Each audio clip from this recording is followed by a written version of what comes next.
This segment is sponsored by Metropolitan Pediatrics.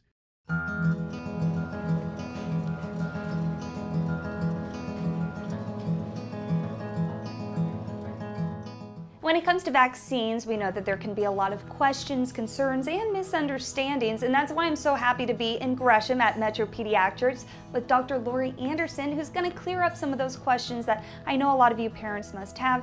Dr. Anderson, thanks so much for having me. Yeah, absolutely. I'm glad to be here. So let's start with what's in a vaccine.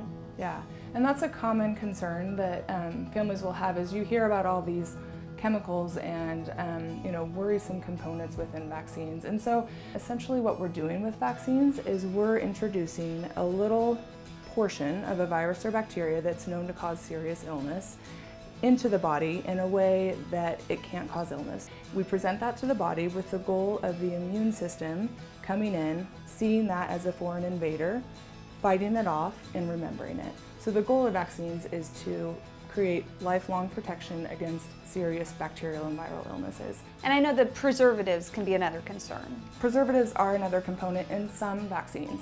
Now, a lot of vaccines now are available preservative-free, but there are some vaccines that still have a preservative in that.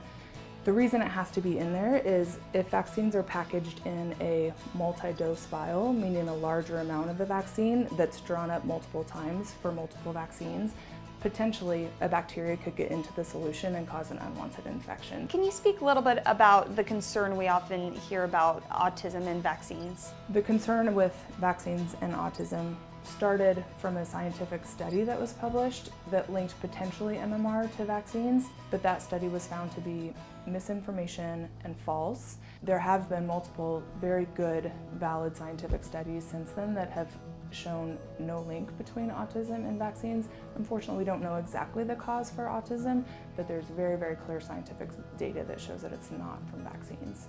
Well, Dr. Anderson, thank you so much for clearing up this information for us. I know some of the parents out there will find it very helpful, and I understand it's also a great time to come in for flu shots. Absolutely. It's the time of year. We're starting to see some flu going around here in Oregon, so it's a really important time to get your flu shot, get yourself protected, help protect the people around you, and do your part. Okay, well, come on out to Gresham Metro Pediatrics. You can get your flu shot, your vaccines, and if they have any more questions, they can ask you, Dr. Anderson. Thank you so much. Glad to be here. Thanks.